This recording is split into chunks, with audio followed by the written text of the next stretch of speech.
One Man's Family, winner of 44 national awards, a Carlton E. Morse creation.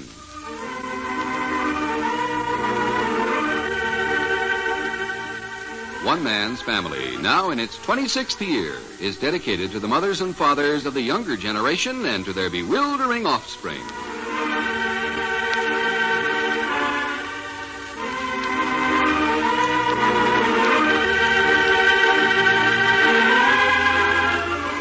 Today, Father Barbour congratulates the opposition. At the Barbour family home, 264 Seacliff Drive, San Francisco, Father Barbour is greeting his daughter Claudia in the library. So, while it's pleasant to have people dropping in, Claudia, I don't flatter myself that you've come to see me. Why, Dad, what a remark. Why am I here, then? To keep up with the gossip. Oh. To find out whether Teddy's going to marry General Roderick Stone or make another headlong mistake and settle for young Clinton of Detroit. You aren't prejudiced or anything. I am not. I say nothing one way or the other. General Stone left for Washington, and Mr. Clinton is still on hand, and disaster is right around the corner. But I make no comment. That's the news you wanted? Well, that's a little of it. Where's Mom? Babysitting with your grandchildren. At Jones? Where else? Maybe I'll run over there. Yeah, goodbye. Oh, Dad. That's the pattern. They come for crumbs of information, get them, goodbye, see you later. Where's Hazel? Market. Don't be grumpy. Grumpy indeed. Tell me something. Mr. Clinton was sent here by the people in Detroit to make sure your car was fixed. Isn't that true? Yeah. Well, has he fixed it? Possibly. I will say that parts have stopped falling off. Well, if his job is done, how long will he be able to stay here? If he's a troubleshooter, Dad, there must be other trouble somewhere else. Or is he on a vacation? I'll find out. Well, Lord, yeah. Nicholas liked General Stone. Certainly did. Dad, do you think Teddy's pulling back because he's 55? He's such a superior person. I can't understand why she'd hesitate. Moth to the flame. Married Elwood Giddings with disaster written all over him. Teddy has always been the type to head for the debacle with all flags flying. Some sort of perversity? A desire not to be happy? There are such people. Where is Teddy this afternoon? Seawall. Pardon? Sitting with Mr. Harvey DeWitt Clinton on the seawall. Oh. You can see for yourself out the window. Oh, dear. Did General Stone say when he'd be back? He did not. Will he come back here? Doubt it. Teddy has to report back to San Antonio very shortly. I suppose they'll meet there if they meet again. Oh, yes, there they are. I say, I do see them down there on the seawall. Ought to turn cold pretty soon. Maybe that's why they're sitting so close together. You've noticed that, too? Well, I'm not going to interfere. Is that aimed at me? What does Paul say? Foolish question. He says nothing. At least to me. Well, I think I will go over and talk to Mom for a moment. Yeah. When Hazel gets back, tell her I'm over there, will you, Dad? Yeah, if you like. And look here, may I make one suggestion? Don't bother. I can guess what it is. All right, then. I maintain an attitude of complete impartiality. Teddy couldn't possibly suspect how I really feel. Good. See you later. Goodbye, Dad. Yeah. Goodbye, Claudia.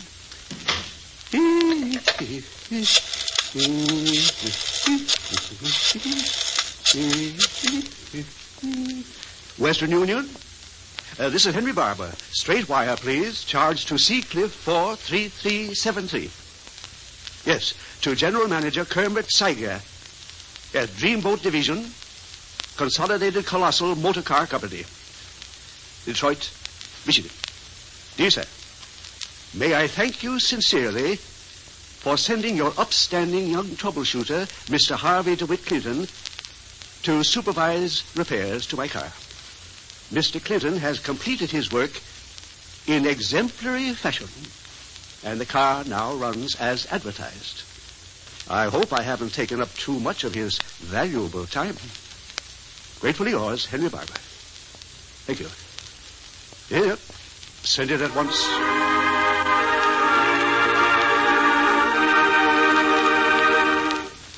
We'll return in just a moment to One Man's Family. You know, I'm not much of a mechanic, but I do know what makes a car operate and what keeps it from running away with itself. The carburetor, for instance, controls the flow of gas. The voltage regulator checks the power. The accelerator regulates the speed, and air pressure in the tires must be correct if the car is to run smoothly. Yes, power, gas, speed, and good tires are essential to a car, but they must be regulated to ensure good performance. And You know, when you stop to think about it, running a car can be compared to running the government. The president is the initial power which runs the government. But Congress is the unit which regulates that power. Thanks to our Constitution, the president can never become a dictator, since much of his power is restrained by controls assigned to Congress. Take the question of money. The president cannot authorize any spending without the consent of Congress. Further, much of the president's power is channeled into departments, boards, and agencies, which are established and maintained by Congress. He can wage war only if Congress declares it, and even his vetoes can be overruled. The president, on the other hand, has certain controls over Congress. He may influence the length of congressional sessions and can at any time convene either or both houses in special sessions. The Constitution, in effect, also invests in him the power of legislative initiative, which means the introducing of new policies and providing for actions which will vitally affect the people. The president also acts as business manager for the government. Every bill which passes the two houses must receive his approval before it can become a law. And though Congress, by a two-thirds vote, can override the president's veto, there have not been many instances where it has been done. Thus, by a series of checks and balances, is the running of the government controlled. That's how your American Constitution works.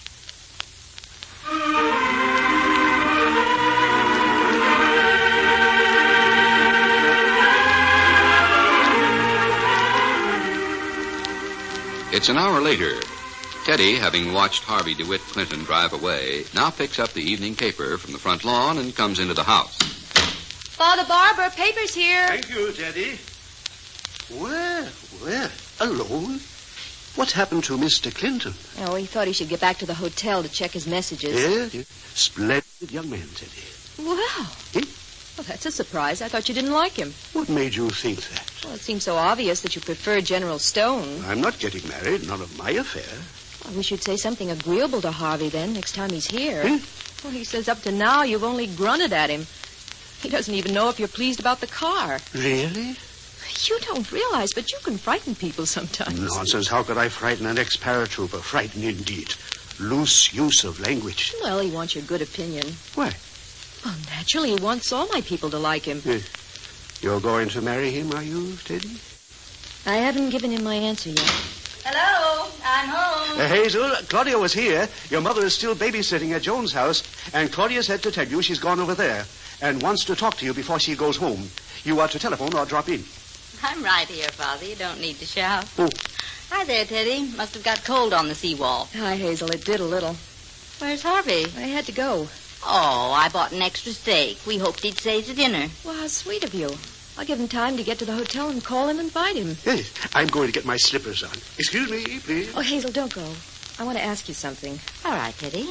Has Paul said anything to you about Harvey? No, If he liked him or, any remark, whatever? I haven't talked to Paul very much lately. He's been so busy. I know he likes Roderick. Everybody has told me how much they like Roderick, even the triplets. I think his being a general must impress them. If people would bother to talk to Harvey and see what he's really like... Dad, is Hazel back? Hi, Claude. I was just going to call. Oh, hello, Teddy. Hi. Get cold on the seawall? Yes, it did. Excuse me, I'm going up and change. What did I say? Never mind. Everybody always says the wrong thing in this situation. What is the situation? I'm afraid she's going to manage to marry the wrong man again. That's what she did the last time. She didn't have a choice last time. There was just Elwood Giddings. On the contrary, there were millions of other unmarried men in the world. Or does that sound catty? Poor Elwood, he wasn't that bad. No, but wrong for her. She needs an older man, Claude. Mom thinks she's afraid of phrases. The glib psychological ones like father fixation. Well, now, maybe that's true. She adored Paul so. And even though she's in love with the general, she deliberately turns to somebody else to prove how mature she is. I've got a motto, always merry and bright. Look around and Nothing you will to be done find about every it. cloud is silver. Well, Father, what are you so cheerful about all of a sudden? Change in the weather. Very invigorating. Why, it's turned freezing. It's awful outside. I enjoy it. As I told General Stone one morning, if you don't like San Francisco weather, wait 10 minutes. Well, chores to do. Yes. Always things to do in a house like this. Did you say there's nothing to be done about it? You think he's done something? If he hasn't, he's on the verge. If anything dreadful happens to Harvey, be sure to call me right away.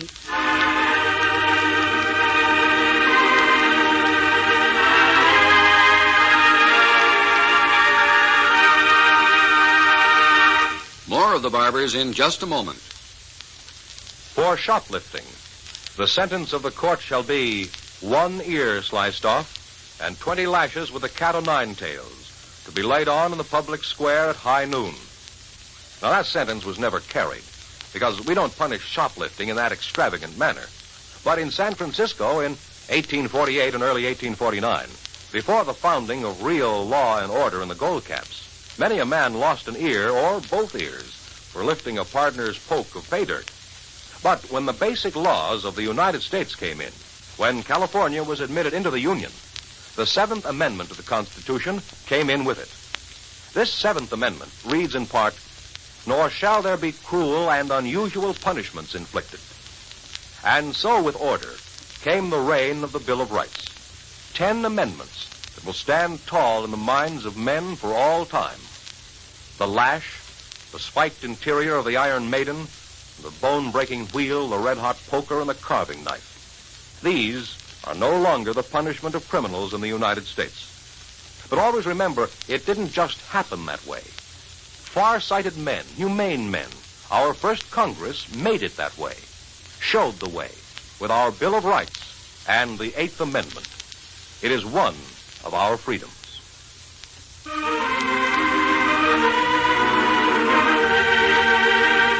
20 minutes later, Teddy comes to the library door and looks in at an elderly gentleman who seems to be hiding behind the evening paper. Father Barbour? Eh?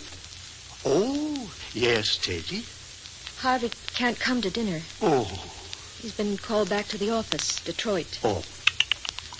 But he said to tell you he's very grateful for the warm telegram you sent his boss. That's all right, Teddy.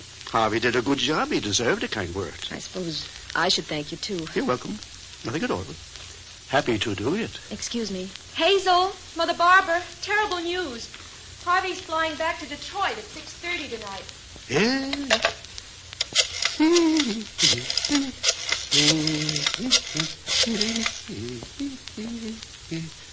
Western Union, Henry Barbour at Seacliff 43370. Yes, night letter to General Roderick Stone in the Pentagon, Washington, D.C. Change in the weather here. Hope to see you soon.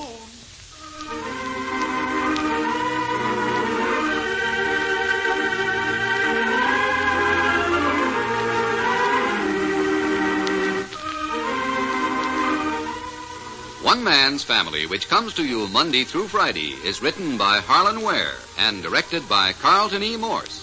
This program has been selected to be heard by our armed forces overseas through the worldwide facilities of the Armed Forces Radio Service. In Chapter 32, Book 126, A Crowded Day at the Barbours. Frank Barton speaking. One Man's Family, winner of 44 national awards, now in its 26th year, is a Carlton E. Morse production and comes to you from California.